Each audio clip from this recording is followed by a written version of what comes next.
Hello, Tim. Hope you're going well and the team's going well. Just the final planning changes. If you can't make any changes or have any further questions, especially in the future, we can have a weekly meeting and just go through them rather than going to and fro. But for planning, I'll have to come and see you probably on Monday. Second thing is just use your expertise as well. I'm giving you strong ideas, but you're the building designer, so obviously there's a balance there. But I want you to kind of take control of the project still. Plus, just keep some costs in mind.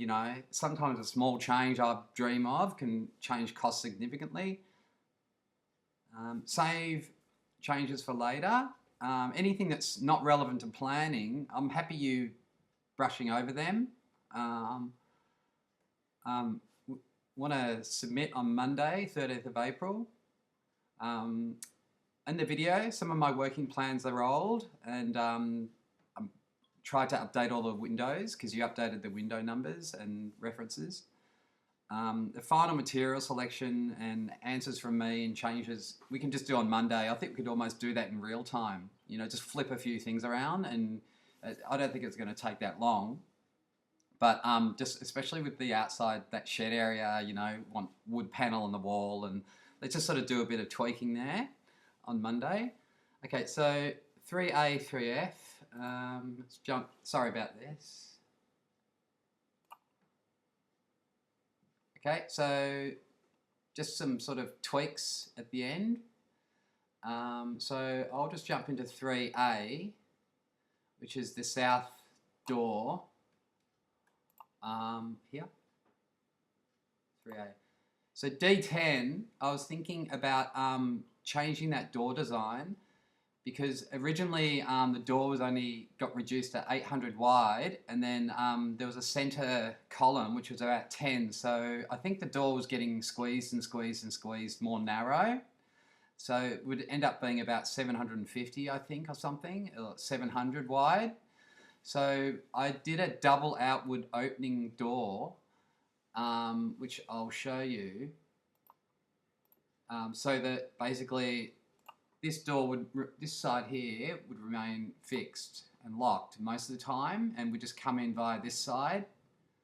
And in having the door swing outside, it means that this here, I could have like maybe a retractable, some retractable fly screen or something. Okay. So I'll show you D10, sorry. So just a play around here is originally, this is the one you originally submitted. This is the one they gave us back, which had at the top a fixed screen at the top. But if you can see from one they sent back, it was only 800 wide there. So the revision 3, the one I played around with, sort of was a bit of a idea here, was that have clear glass, have the right side locked, the left side open, and then maybe do some sort of combination of that, but I'll leave that up to you. But I think that would be a more elegant door and more simple, let in a lot more light, and swinging outwards means that we can just have some sort of fly screen on the inside, retractable thing. I prefer clear, but if you've got to frost it, or any of the windows if you've got to frost relation to council, just go for that. But that's sort of the idea. And they, for some reason, they said the doors are really big, and they said that might need 5 or 6 hinges on the really high doors. But the guy in Melbourne didn't mention it, so I'm just not sure what's going on there, but they're going to be really, really heavy because they're so high. I know that. So go to the next change. Where is it?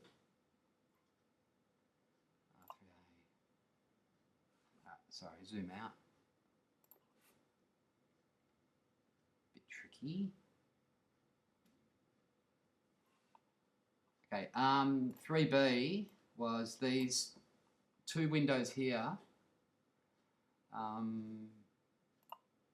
W11 and W12.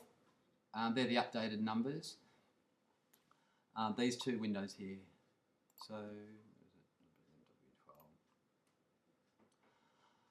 I wanted to keep the same design as the other windows, but preferably I want them fixed, because if they're kind of if they're pull down windows, the 600 wide will get taken up. The actual windows will be like more like 300.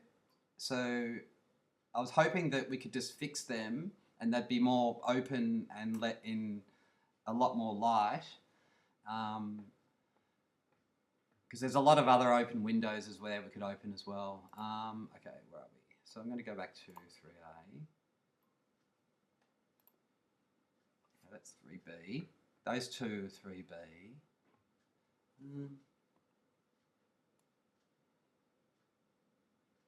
Okay, 3C. Oh, whoops, sorry. Doing a good job today.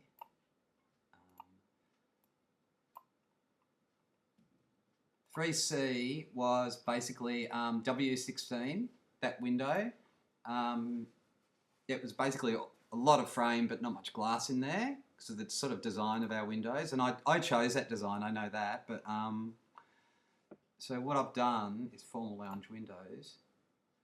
I've kind of just massaged them a bit, and they're 1800 wide and 1900 high now. So just a bit more height and a little bit height and width. But I'll leave that up to you, so to keep everything in consideration.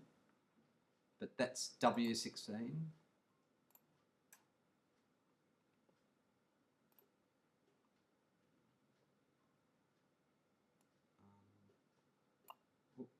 Sorry. 3D. I'll just zoom in there so it's not too confusing. 3D was W15. That's the bathroom window. Bath's going to be about 600 high. So I wanted to, downstairs bath, that's it. I kind of wanted to, originally you had these windows here, but I wanted to change this to two clear windows, and they'll slide sideways. You'll look over here, they sort of slide over on each other, so you can't open them both, but you can move one or the other and all that sort of stuff. And I wanted to just put like an outdoor shutter on them that opens out, which would be really nice. It's going to look lovely, you know, with looking through those little louvers in the bath, and it'll just feel really cottagey in there. So I was thinking that, but I'll just give you the specs here, and over here, just the specs that I thought would be pretty good, pretty suited. So also the window goes 300 from the roof here, so sort of a lot higher. So the window's roughly the same size, but just moved up, total, all whole window up. 3A. Right. Let's get back here.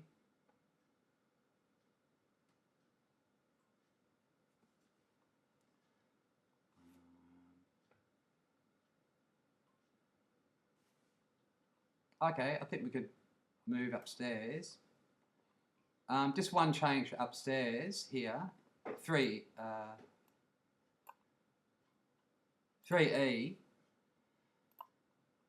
is D17. I thought we could delete that. I think it was in the old maps, one of those windows here. I think it was, yeah, it just got it. You updated the window numbers, but there was 3 windows here.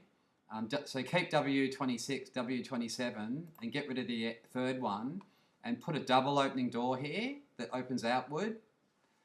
And then, you know, this space here, this whole kitchen lounge room will have a open space there, which would be really nice to open that up. And once again, might be able to have like some sort of retractable fly screen on the inside. That's why I wanted to sort of push the doors opening outside, so you could leave them open and just have that kind of some sort of fly screen there. But not sure if they could do that. But all right, so it's 3E. And final change is a zinc fence.